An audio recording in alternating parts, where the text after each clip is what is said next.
Hello everyone, welcome back to my channel. I share with some nokning haba. Ado sorry. Ado ma'am ay ngasi video sidadi aina kaino detox water da pink salt rock salt do adu hapagi kanaba aduga face pack kaino na flaxseeds na semba ka face pack yang kanaba mai da glow laiba adugumagi video semba sabagi kharasu yawbani aduna mayamna yaragadi full da yengbiyo aduga loirakpada akoina nungdang tumamdai da thakpa kaino do aina ngarang semba cinnamon ga semba do adu nataba topa sembagi video su yawbani aduna mayam video sibu loina mak yengbiyo tadi makha yengbiro ado ma'am kaino akoina sangoma phamba card to hainadaba mi leidana ko adudo do hainadabani na chia seed to thakti thakninga do hainada targa di chia seed si je ai je chamas ani tingam bane bako ngarang nungda adudo smaina glass amda hazana haido piro maning je napane kaino na kaino gumbana chamas amna okhai biu mase aduga ne chamas na maning je smaina hamjan bane ba asi se singkara hapage sumaina dum ngam targadi cup simda dum nangna thaksan gi su ka suri kai de midi chia pudding kai na ga dum sangom daga su tawraga thakna bane bako ado sangom nungom ka nung haina da ba mi chia sit to sumaina hajma kidang hai do khare ji video namna hotna bada sumaina tawbiro aduga sigi glass awang ba chawba dune ba liter makhai di khara hen bane ado sumaina ising je khara yam nangmalla su chia sit to yam tho eba samasani na pop thoraga ado yam nangmalla su haina dabdo sumaina ising khara yan biro si thandi thandrai se ado thanna ya ber su ai na traga literam ado pura literam da pura pipa thaga di hena di phani ado da musi gi champra se amani champra ma je phajana sumaina sumjan birani ko ma tagre ne he ai se video si thanda khutna paira nambane ba duna ne ba ma'am ता सुम उटनिंग bye तारे माने फसना सुम बिरनी संप्रा सुम नब दो लई गिमने गी तो यावदरे तो सुम ममनी ma'am तो आई खुदना सुम बाई खिथंग बाई जे तार को वाले बको जो माने फसना सुम बिरो अदुगा चमसना फसना गरो गरो ओखाइरो दो अयुक तो दम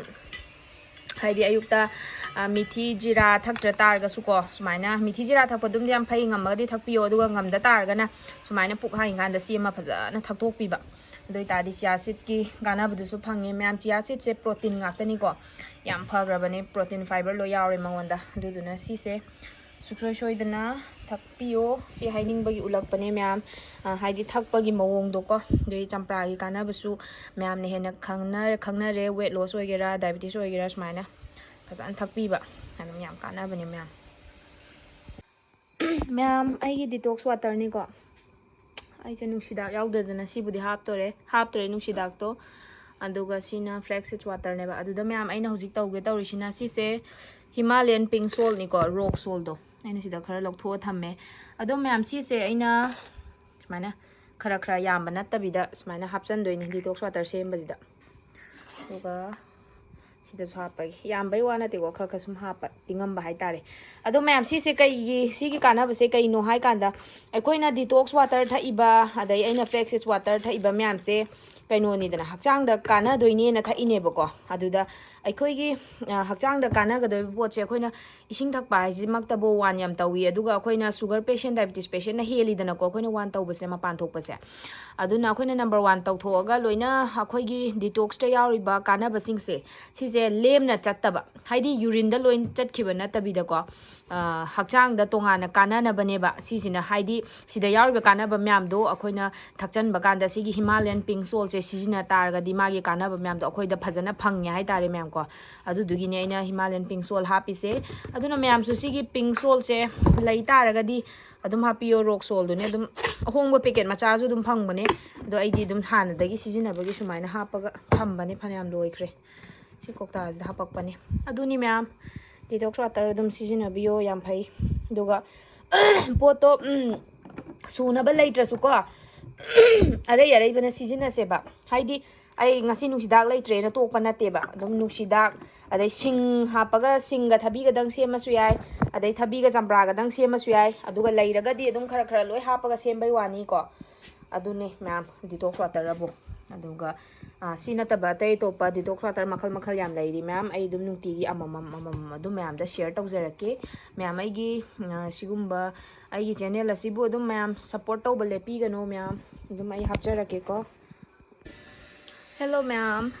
ꯃꯌꯥꯝ ꯑꯩꯒꯤ ꯐꯦꯁ ꯄꯦꯛ ꯑꯃ ꯁꯦꯝꯕꯁꯦ ꯁꯨꯝ ꯎꯠꯀꯦ ꯇꯧꯕꯅꯤꯀꯣ ꯑꯩꯅ ꯆꯥꯕ ꯐ꯭ꯂꯦꯛ ꯁꯤड्ꯁꯇꯨꯅꯦ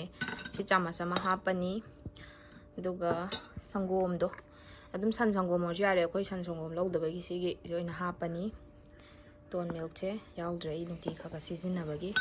ꯁꯤꯁꯦ ꯐꯖꯅ ꯁꯤꯗꯒꯤ ꯈꯤꯇꯪ ꯍꯦꯟꯅ ꯍꯥꯞꯄꯁꯨ ꯌꯥꯏꯀꯣ ꯑꯗꯨꯒ ꯀꯔꯠꯇꯣ ꯁꯤꯁꯦ ꯃꯌꯥꯝ ꯁꯤꯁꯦ ꯑꯗꯨꯝ ꯆꯥꯕ ꯌꯥꯕ ꯄꯣꯠꯅꯤꯅ ꯑꯩꯗꯤ ꯑꯗꯨꯝ ꯀꯣꯠꯂꯤ ꯀꯩꯁꯨ ꯀꯥꯏꯗꯦ ꯅꯪꯉꯦ ꯑꯩꯒꯤꯁꯦ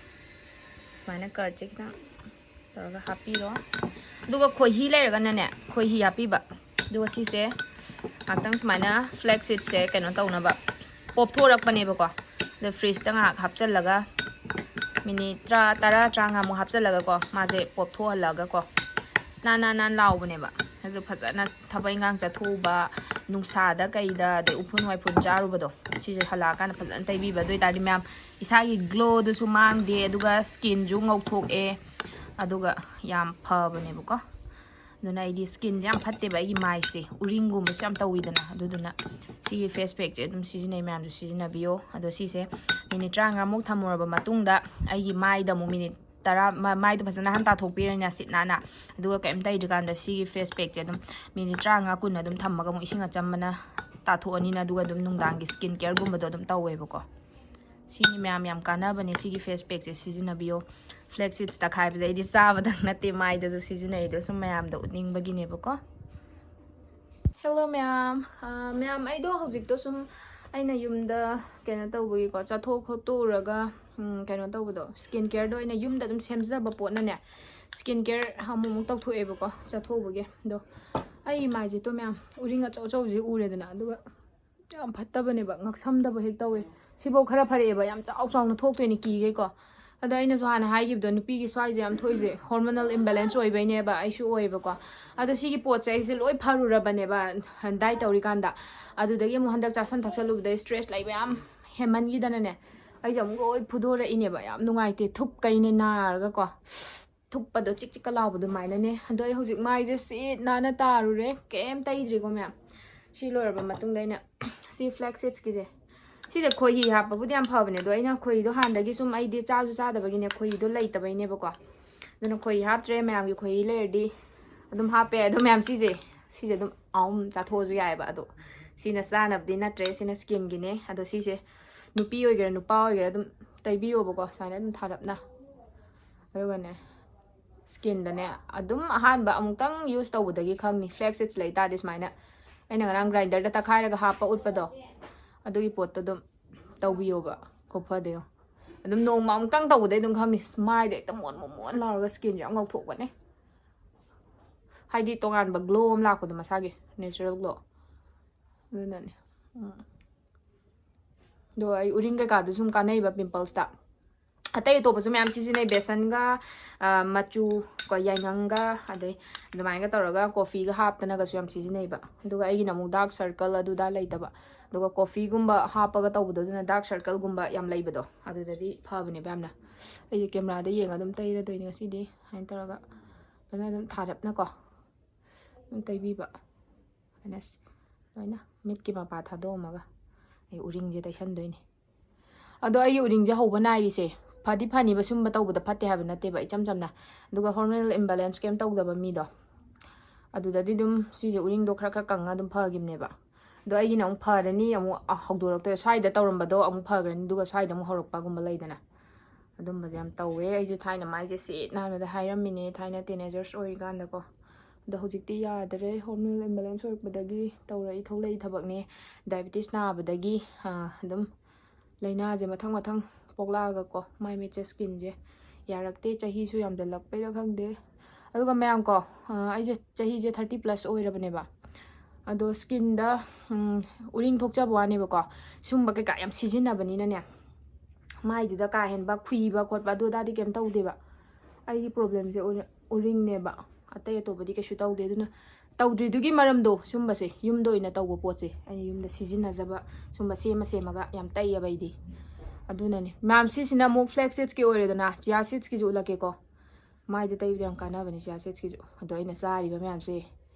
ꯃꯥꯏꯗꯁꯨ ꯌꯥꯝ ꯀꯥꯟꯅꯩ ꯁꯤꯅꯦ ꯑꯩꯅ ꯃꯌꯥꯝꯗ ꯍꯥꯏꯅꯤꯡꯉꯤꯁꯦ ꯑꯗꯨꯝ ꯑꯩꯒꯤ ꯀꯥꯟꯅꯕꯗꯣ ꯍꯛꯆꯥꯡꯗꯇ ꯅꯠꯇꯅ ꯑꯗꯨꯝ ꯃꯥꯏ ꯃꯤꯠꯀꯤ ꯑꯣꯏꯕ ꯄꯣꯠꯇꯨꯁꯨ ꯑꯗꯨꯝ ꯑꯩꯅ ꯃꯌꯥꯝꯗ ꯁꯦꯌꯔ ꯇꯧꯅꯤꯡꯕꯩꯅꯦꯕ ꯑꯩꯅ ꯁꯤ ꯎꯠꯂꯛꯏꯁꯦꯀꯣ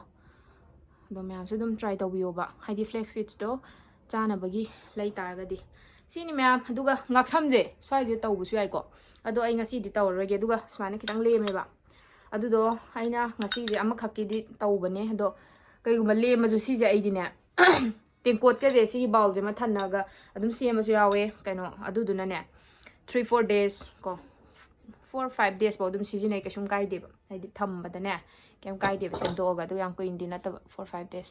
ꯑꯗꯨꯅꯤ ꯃꯌꯥꯝ ꯁꯤꯁꯦ ꯀꯩꯅꯣ ꯊꯝꯗꯣꯏꯅꯦ 15 to 20 minutes ꯀꯨꯝꯕ ꯑꯗꯨꯝ ꯊꯝꯃꯒꯀꯣ ꯀꯩꯝꯇ ꯀꯦꯜꯂꯛꯇꯕꯅꯤ ꯁꯨꯃꯥꯏꯅ ꯊꯝꯗꯣꯏꯅꯦ ꯃꯌꯥꯝ ꯁ꯭ꯀꯤꯟꯒꯤ ꯀꯥꯟꯅꯕꯗꯨꯁꯨ ꯑꯗꯨꯝ ꯎꯠꯂꯛꯄꯩ ꯋꯥꯅꯤꯗ ꯑꯩꯅ ꯑꯗꯨꯏ ꯃꯌꯥꯝꯁꯤ ꯑꯩ ꯃꯤꯅꯤꯠ 10ꯁꯦ ꯊꯝꯃꯒꯦ ꯍꯦꯜꯂꯣ ꯃꯌꯥꯝ ꯑꯩ ꯃꯥꯏ ꯇꯥꯊꯣꯛꯎꯔꯦ ꯑꯗꯣ ꯃꯌꯥꯝ ꯑꯗꯨꯝ ꯃꯥꯏꯁꯦ ꯃꯣꯟ ꯂꯥꯎꯊꯣꯛꯄꯅꯦꯕꯀꯣ ꯑꯗꯨꯝ ꯑꯍꯥꯟꯕ ꯁꯤꯖꯤꯟꯅꯕꯒ ꯈꯪꯕꯅꯦꯕ ꯇꯥꯔꯨꯔꯦ ꯑꯗꯨꯒ ꯑꯩ ꯁ꯭ꯀꯤꯟ ꯀꯦꯌꯔ ꯑꯇꯩ ꯇꯧꯗ꯭ꯔꯤꯉꯩꯗ ꯑꯩꯗꯣ ꯆꯥꯛ ꯀꯩꯀꯥ ꯆꯥꯗ꯭ꯔꯤꯕ ꯅꯨꯡꯗꯥꯡꯒꯤ ꯍꯦꯛ ꯍꯜꯂꯛꯄꯒ ꯃꯥꯏꯗꯣ ꯌꯥꯝ ꯇꯥꯊꯣꯛꯅꯤꯡꯕ ꯍꯦꯟꯃꯟꯕꯩ ꯇꯧꯔꯨꯕꯅꯦꯕꯀꯣ ꯑꯗ ꯁꯤ ꯀꯩꯅꯣꯁꯦ ꯆꯟꯗꯣꯟꯗꯣ ꯎꯔꯤꯡ ꯃꯄꯥꯟꯁꯦ ꯁꯨꯃꯥꯏꯅ ꯇꯩꯕ ꯈꯔ ꯀꯪꯖꯜꯂꯦ ꯑꯩꯗꯤ ꯆꯟꯗꯣꯟꯁꯤꯃꯗꯤ ꯐꯅ ꯁ꯭ꯀꯤꯟ ꯀꯦꯌꯔ ꯑꯇꯥꯡꯕ ꯇꯧꯒꯦꯔꯥ ꯑꯃ ꯇꯧꯒꯦꯔꯥ ꯆꯟꯗꯣꯟꯁꯤꯃꯗꯤ ꯑꯩꯅ ꯃꯌꯥꯝ ꯁꯤꯖꯤꯟꯅꯔꯛꯄꯗꯀꯣ ꯌꯥꯝ ꯇꯛ ꯂꯥꯎꯅ ꯄꯥꯟꯕꯗꯣ ꯊꯥꯏꯅꯁꯨ ꯌꯥꯝ ꯁꯤꯖꯤꯟꯅꯔꯤꯗꯅ ꯃꯤꯁꯤꯡꯁꯦ ꯑꯗꯨꯒꯤ ꯑꯩꯅ ꯑꯗꯨꯝ ꯑꯩꯒꯤꯗꯤ ꯆꯥꯎꯕꯅꯤꯅ ꯆꯕꯥꯛ ꯇꯩꯔꯤꯁꯦ ꯁꯤꯅꯤ ꯃꯌꯥꯝ ꯍꯣꯔꯦꯟ ꯑꯃꯨꯛ ꯇꯨꯝꯃꯝꯗꯥꯏꯗ ꯁ꯭ꯀꯤꯟ ꯀꯦꯌꯔ ꯇꯧꯔꯝꯗꯥꯏꯗ ꯑꯃꯨꯛ ꯁꯤꯁꯦ ꯂꯣꯏ ꯇꯩꯊꯣꯛꯑꯒ ꯑꯃꯨꯛ ꯑꯇꯩ ꯇꯧꯁꯟꯗꯣꯏꯅꯦꯕꯀꯣ ꯆꯟꯗꯣꯟꯒꯤ ꯀꯥꯟꯅꯕꯗꯨꯁꯨ ꯂꯧꯕꯩ ꯋꯥꯅꯤꯗ ꯃꯌꯥꯝ ꯑꯗꯣ ꯃꯌꯥꯝ ꯀꯩꯅꯣ ꯑꯩꯈꯣꯏꯅ ꯁꯪꯒꯣꯝ ꯑꯐꯝꯕ ꯀꯔꯠꯇꯣ ꯍꯩꯅꯗꯕ ꯃꯤ ꯂꯩꯗꯅꯀꯣ ꯑꯗꯣ ꯍꯩꯅꯗꯕꯅꯤꯅ ꯆꯤꯌꯥ ꯁꯤꯗꯇꯣ ꯊꯛꯇꯤ ꯊꯛꯅꯤꯡꯉꯒ ꯑꯗꯨ ꯍꯩꯅꯗ ꯇꯥꯔꯒꯗꯤ ꯆꯤꯌꯥ ꯁꯤꯗꯁꯦ ꯁꯤꯁꯦ ꯑꯩꯁꯦ ꯆꯥꯃꯁ 2 ꯇꯤꯡꯉꯝꯕꯅꯦꯕꯀꯣ ꯉꯔꯥꯡ ꯅꯨꯡꯗꯥꯡ ꯑꯗꯨꯗꯣ ꯁꯨꯃꯥꯏꯅ ꯒ꯭ꯂꯥꯁ ꯑꯃꯗ ꯐꯖꯅ ꯍꯩꯗꯣꯛꯄꯤꯔꯣ ꯃꯅꯤꯡꯁꯦ ꯅꯞꯄꯅꯦ ꯀꯩꯅꯣꯅ ꯀꯩꯅꯣꯒꯨꯝꯕꯅ ꯆꯥꯃꯁ ꯑꯃ ꯑꯣꯠꯈꯥꯏꯕꯤꯌꯨ ꯃꯥꯁꯦ ꯑꯗꯨꯒꯅꯦ ꯃꯌꯥꯝ ꯑꯩꯒꯤꯁꯦ ꯀꯣꯂꯝꯅꯤ ꯀꯥꯡꯁꯣꯏꯅꯦꯕꯀꯣ ꯀꯣꯂꯝꯅꯤ ꯀꯥꯡꯁꯣꯏ ꯊꯣꯡꯕꯁꯦ ꯀꯔꯤꯝ ꯍꯥꯞꯇꯦꯕ ꯀꯣꯂꯝꯅꯤꯗꯨꯒ ꯇꯤꯜꯍꯧꯒ ꯉꯥꯔꯤꯒ ꯃꯣꯔꯣꯛꯀ ꯊꯨꯝꯒ ꯈꯤꯇꯅꯦ ꯑꯩꯒꯤꯁꯦ ꯆꯝꯐꯨꯠꯇ ꯊꯨꯝꯒ ꯃꯣꯔꯣꯛꯀ ꯉꯥꯔꯤꯒ ꯍꯥꯞꯆꯟꯕ ꯍꯥꯏꯗꯨꯅꯤ ꯉꯥꯏ ꯍꯥꯏꯕꯁꯨ ꯂꯩꯔꯝꯗ꯭ꯔꯦ ꯀꯦꯝ ꯂꯩꯔꯝꯗ꯭ꯔꯦ ꯉꯁꯤꯁꯦ ꯊꯕꯛꯁꯨ ꯆꯠꯊꯣꯛꯎꯔꯕ ꯑꯗꯨꯗ ꯀꯥꯎꯔꯦ ꯆꯦꯛꯁꯨ ꯇꯧꯍꯧꯗ꯭ꯔꯦ ꯀꯦꯝ ꯂꯩꯔꯝꯗ꯭ꯔꯦ ꯑꯗꯣ ꯃꯌꯥꯝ ꯉꯁꯤꯒꯤꯗꯤ ꯁꯤ ꯌꯥꯝ ꯀꯟꯗꯤ ꯍꯥꯎꯔꯔꯣꯏ ꯑꯗꯣ ꯍꯥꯎꯅꯕ ꯌꯦꯔꯨꯝ ꯑꯃ ꯉꯧꯔꯒ ꯆꯥꯔꯅꯤ ꯁꯤꯅꯤ ꯃꯌꯥꯝ ꯀꯩꯅꯣ ꯍꯥꯎꯕ ꯍꯥꯎꯇꯕ ꯍꯛꯆꯥꯡ ꯐꯔ ꯂꯣꯏꯔꯦ ꯅꯠꯇ꯭ꯔꯥ ꯅꯣꯡꯃꯒꯤ ꯑꯐꯪ ꯌꯨꯝꯗ ꯂꯩꯕ ꯆꯥꯔ ꯂꯣꯏꯔꯦ ꯁꯤ ꯃꯉꯥꯏꯔꯦ ꯁꯤ ꯍꯥꯎꯕꯅꯤꯗ ꯆꯝꯅ ꯁꯤꯅꯦꯕꯨ ꯍꯦꯟꯅ ꯆꯝꯊꯣꯡ ꯍꯥꯏꯗꯣ ꯁꯤꯅꯦꯕ ꯁꯤ ꯑꯣꯏꯅ ꯍꯣꯠꯅꯔꯒꯦ ꯉꯁꯤꯒꯤꯗꯤ ꯌꯦꯔꯨꯝ ꯑꯃ ꯍꯧꯔꯒꯦ ꯑꯗꯣ ꯃꯌꯥꯝ ꯌꯦꯔꯨꯝꯁꯦ ꯑꯗꯣ ꯑꯩꯒꯤꯁꯦ ꯇꯤꯜꯍꯧꯅꯦ ꯈꯥꯃꯦꯟ ꯑꯁꯤꯟꯕꯅꯦ ꯃꯣꯔꯣꯛ ꯑꯇꯦꯛꯄꯅꯦꯕꯀꯣ ꯑꯗꯣ ꯃꯌꯥꯝ ꯋꯦꯠ ꯂꯣꯁꯇ ꯃꯣꯔꯣꯛ ꯑꯇꯦꯛꯄ ꯌꯥꯝ ꯐꯕꯅꯦ ꯃꯣꯔꯣꯛ ꯑꯇꯦꯛꯄꯁꯦ ꯑꯗꯨꯝ ꯁꯤꯖꯤꯟꯅꯧ ꯋꯦꯠ ꯂꯣꯁꯇꯅꯦ ꯃꯣꯔꯣꯛ ꯑꯇꯦꯛꯄ ꯌꯥꯝ ꯀꯥꯟꯅꯩꯀꯣ ꯑꯗꯨꯅ ꯋꯦꯠ ꯂꯣꯁ ꯇꯧꯅꯤꯡꯕ ꯃꯤꯅ ꯌꯦꯔꯨꯝ ꯆꯥꯕ ꯑꯣꯏꯔꯣ ꯅꯠꯇ꯭ꯔꯒ ꯃꯣꯔꯣꯛ ꯃꯦꯠꯄꯒꯨꯝꯕ ꯆꯥꯅꯤꯡꯉꯁꯨꯀꯣ ꯍꯥꯏꯗꯤ ꯃꯣꯔꯣꯛ ꯑꯇꯦꯛꯄꯁꯤꯅ ꯑꯣꯏꯅ ꯃꯦꯠꯂ ꯆꯥꯕ ꯑꯗꯩ ꯑꯗꯨꯝ ꯍꯩ ꯔꯥ ꯆꯥꯔꯁꯨ ꯑꯗꯨꯝ ꯑꯃꯅꯤ ꯍꯥꯞꯄꯒ ꯅꯣꯡꯃꯒꯤꯀꯣ ꯌꯥꯝ ꯆꯥꯗ꯭ꯔꯒꯁꯨ ꯈꯔ ꯑꯗꯨꯃꯥꯏꯅ ꯑꯗꯨꯝ ꯆꯥꯋꯣ ꯃꯣꯔꯣꯛ ꯑꯇꯦꯛꯄ ꯌꯥꯝ ꯐꯕꯅꯤ ꯋꯦꯠ ꯂꯣꯁꯇ ꯌꯥꯝ ꯀꯥꯟꯅꯕꯅꯤ ꯋꯦꯠ ꯂꯣꯁꯇꯀꯣ ꯑꯩ ꯌꯦꯔꯨꯝꯁꯦ ꯑꯩꯅ ꯍꯦꯛꯇ ꯔꯥꯎꯟꯁꯦ ꯐꯖꯅ ꯇꯥꯍꯟꯅꯤꯡꯕ ꯍꯦꯛꯇ ꯇꯥꯕꯁꯦ ꯑꯩꯗꯤ ꯍꯦꯛꯇ ꯍꯩꯇꯦ ꯍꯥꯏꯕ ꯅꯣꯡ ꯐꯥꯗꯣꯛ ꯁꯣꯏꯗꯅꯒ ꯇꯥꯕ ꯌꯥꯎꯋꯦ ꯍꯦꯜꯂꯣ ꯃꯌꯥꯝ ꯁꯤ ꯑꯩꯒꯤ ꯗꯤꯅꯔꯅꯦꯕꯀꯣ ꯑꯗꯣ ꯃꯌꯥꯝ ꯑꯩ ꯉꯁꯤꯗꯤꯅꯦ ꯆꯥꯛꯗꯨꯝ 2 ꯍꯥꯞꯄꯦ ꯆꯥꯛꯁꯦ ꯁꯥꯔꯤꯕꯩ ꯃꯇꯨꯝ ꯌꯥꯝ ꯀꯟꯅ ꯇꯥꯁꯟꯕ ꯉꯝꯗ꯭ꯔꯦ ꯑꯗꯨꯒ ꯌꯦꯔꯨꯝ ꯑꯉꯧꯕꯅꯦ ꯗꯁꯀꯨꯁ ꯑꯉꯥꯟꯕꯅꯦ ꯑꯗꯨꯒ ꯀꯣꯂꯝꯅꯤ ꯀꯥꯡꯁꯣꯏꯒꯅꯦꯕꯀꯣ ꯑꯗꯣ ꯑꯩꯅ ꯃꯌꯥꯝ ꯆꯥꯛꯗꯨꯝ 2 ꯍꯥꯞꯄꯩ ꯃꯔꯝꯁꯦ ꯀꯩꯅꯣ ꯇꯧꯕ ꯑꯩꯗꯣ ꯉꯁꯥꯏ ꯑꯌꯨꯛꯇꯣ ꯆꯥꯛ ꯆꯥꯍꯧꯗ꯭ꯔꯦꯕꯀꯣ ꯂꯟꯆ ꯇꯧꯍꯧꯗ꯭ꯔꯦ ꯑꯗꯣ ꯂꯟꯆ ꯇꯧꯗ꯭ꯔꯁꯨ ꯑꯩ ꯗꯤꯇꯣꯛꯁ ꯋꯥꯇꯔ ꯃꯌꯥꯝ ꯊꯛꯏ ꯑꯗꯒꯤ ꯀꯩꯅꯣ ꯇꯧꯏ ꯌꯦꯔꯨꯝ ꯑꯐꯨꯠꯄ ꯆꯥꯏ ꯑꯗꯨꯃꯥꯏꯅ ꯇꯧꯈ꯭ꯔꯦꯕꯀꯣ ꯑꯗꯨꯒ ꯕ꯭ꯔꯦꯛꯐꯥꯁꯇꯨꯁꯨ ꯑꯗꯨꯝ ꯆꯤꯌꯥ ꯁꯤꯗ ꯋꯥꯇꯔ ꯑꯣꯏꯅ ꯐꯖꯅ ꯆꯝꯄ꯭ꯔꯥ ꯁꯨꯝꯖꯜꯂ ꯊꯛꯑꯦꯕꯀꯣ ꯑꯗꯨ ꯊꯛꯎꯕꯗꯒꯤ ꯑꯩꯗꯣ ꯄꯨꯛꯇꯣ ꯄꯤꯛ ꯊꯟꯒꯠꯈꯤꯗꯅ ꯆꯥꯛ ꯆꯥꯍꯧꯗ꯭ꯔꯦ ꯑꯗꯨꯒ ꯊꯕꯛꯁꯨ ꯆꯠꯊꯣꯛꯈ꯭ꯔꯦꯕ ꯑꯗꯨꯅ ꯅꯨꯡꯗꯥꯡꯗꯣ ꯁꯨꯝ ꯉꯁꯥꯏ ꯑꯌꯨꯛꯇꯣ ꯆꯔꯥ ꯍꯦꯜꯂꯦ ꯀꯥꯏꯗꯣ ꯅꯨꯡꯉꯥꯏꯇꯦꯗꯅ ꯑꯗꯣ ꯆꯔꯥ ꯍꯦꯟꯕ ꯍꯥꯏꯁꯦ ꯑꯩꯒꯤꯗꯤ ꯍꯛꯆꯥꯡ ꯁꯣꯛꯅꯤꯡꯉꯥꯏ ꯀꯩꯁꯨꯝꯇ ꯂꯩꯇꯦꯕ ꯍꯥꯏꯗꯤ ꯆꯤꯌꯥ ꯁꯤꯗꯁ ꯊꯛꯏ ꯌꯦꯔꯨꯝ ꯆꯥꯔꯤ ꯅꯠꯇ꯭ꯔꯥ ꯑꯗꯨꯗꯨꯒꯤ ꯑꯩꯅ ꯁꯨꯝ ꯕꯤꯠꯇ ꯆꯥꯛꯗꯨꯝ 2 ꯍꯥꯞꯄꯅꯦ ꯑꯗꯣ ꯑꯩ ꯁꯤ ꯆꯥꯊꯣꯛꯑꯒꯦ ꯁꯤꯅꯤ ꯃꯌꯥꯝ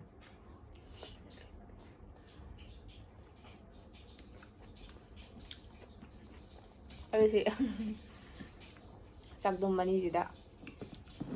ꯀꯥꯡꯁꯣꯏꯗ ꯍꯥꯞꯄ ꯇꯣꯠꯂ ꯆꯥꯗꯣꯏꯅꯦꯕ ꯉꯥꯁꯨ ꯌꯥꯎꯗꯦ ꯉꯥ ꯑꯌꯥꯏꯕꯁꯨ ꯌꯥꯎꯗꯦ ꯑꯗꯒꯤ ꯏꯆꯝ ꯆꯝꯅꯅꯦ ꯑꯩꯒꯤꯁꯦ ꯀꯩꯝ ꯂꯩꯖꯔꯝꯗ꯭ꯔꯦ ꯑꯩꯈꯣꯏ ꯏꯃꯨꯡꯁꯦꯀꯣ ꯑꯩꯅ ꯂꯩꯕ ꯂꯩꯇꯕꯗꯨꯁꯨ ꯌꯦꯡꯍꯧꯗ꯭ꯔꯦꯕ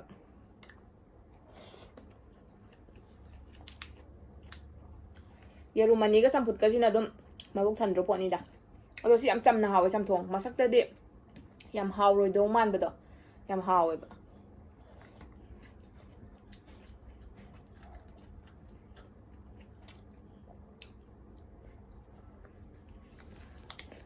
ꯆꯟꯗꯣꯟ ꯅꯝꯃꯤ ꯃꯌꯥꯝꯁꯤꯒ ꯁꯛꯁꯦ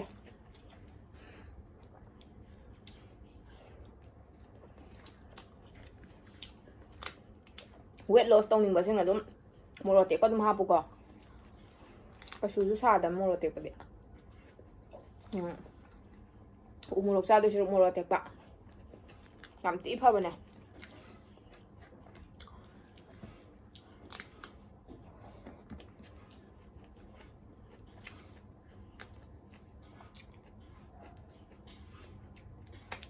ꯗꯁꯀꯨꯁꯁꯦ ꯆꯝꯐꯨꯠ ꯑꯣꯏꯅ ꯐꯨꯠꯄꯕꯨꯗꯤ ꯆꯥꯛꯃꯥꯏꯗ ꯉꯥꯟꯕꯗꯨꯅ ꯍꯥꯎꯋꯦꯕ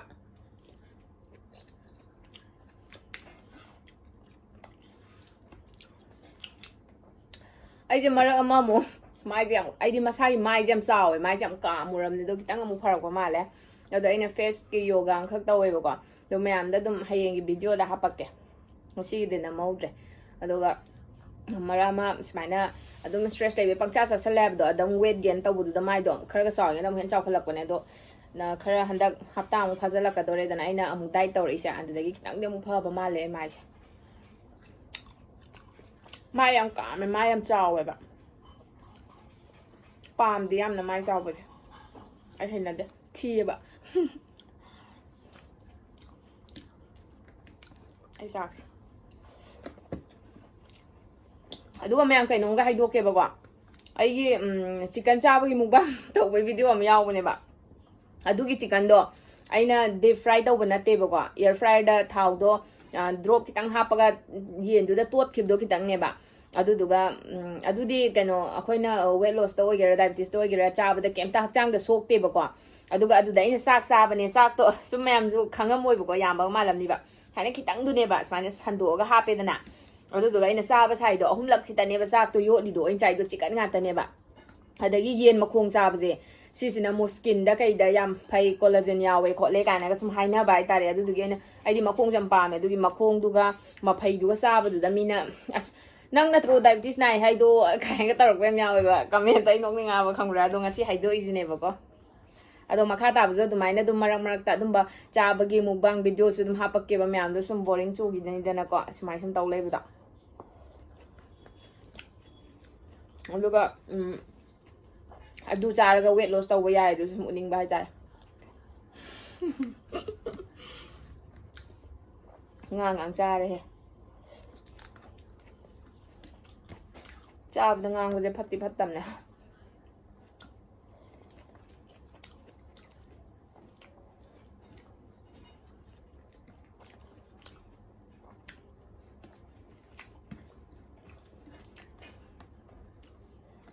ꯑꯩꯅꯅꯦ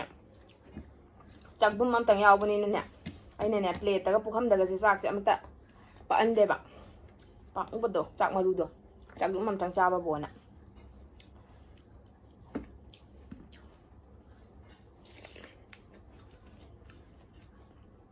ꯍꯥꯎꯋꯦ ꯗꯁꯀꯨꯁꯦ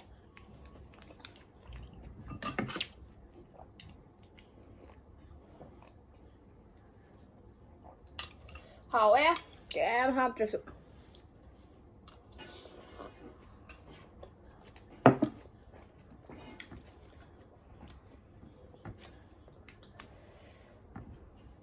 ꯑꯩꯅ ꯁꯨꯝ ꯕ꯭ꯂꯣꯛꯁꯦ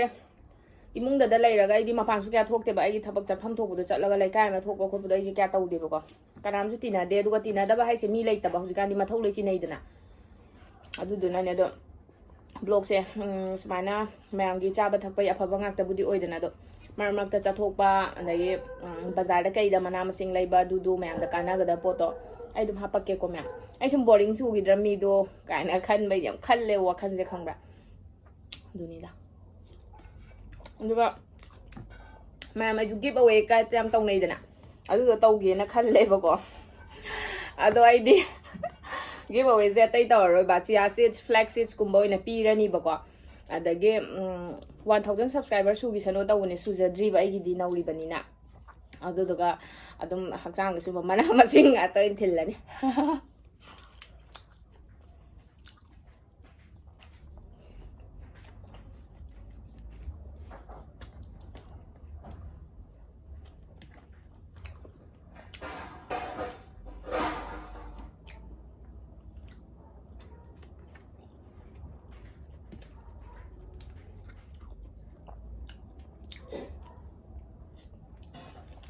Hả?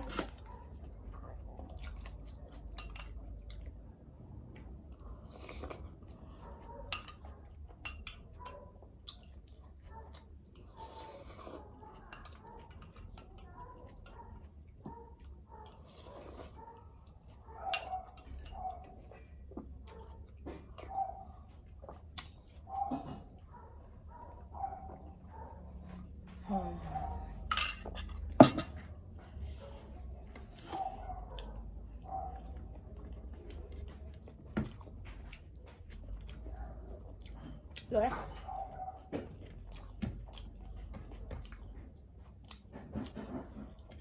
Sẽ ép nào này. Rồi mà cái này tao để bật có. Si ra ba lôi rồi nè. Ado cái nó tao kẻ. Tumam dai da thak na ba ko weight loss to su diabetes to su kana ba mahi anauba mong se make ngarang na cinnamon ga turmeric ka hapa se mi dana ngasi gina mo ai kay lege ngi anauba ma mong se make mayam yeng bi ko adu tha ga lotion se ba tudi ma maka hapa ki ko mayam sina ngasi gi aroi ba ising cup ama lai re dana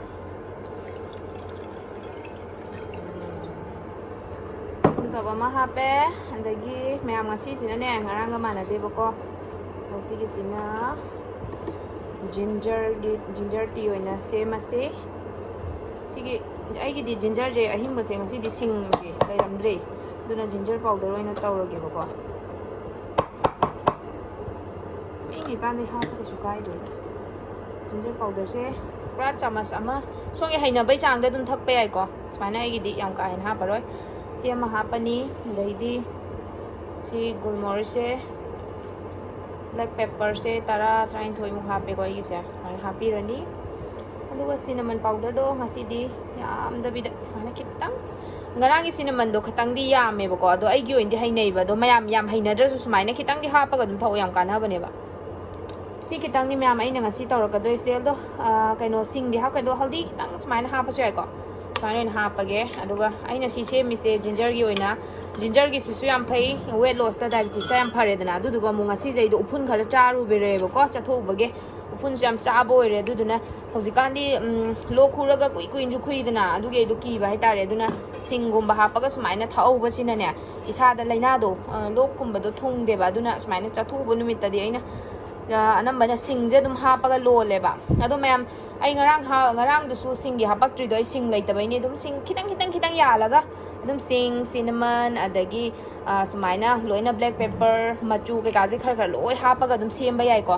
ado ngasi gi oina si seme ai do bazar ju hayeng di bazar ka gani ngasi gi oina di ginger powder oina hapaga sem ma bane ba do mayam ju si thao da si je mayam dum sauhallani si sorok pa ngahak ngai ge minit manga mangai re da ko fazana saure to मैं mai je kitang lai thage sini go aduni ma'am si sumaina sawale ai se minute taruk mukti phutla bane aina matem samjan gre uthalage manin na wow re camera aduni ma'am si fazana chumthok pirani aduga hojik se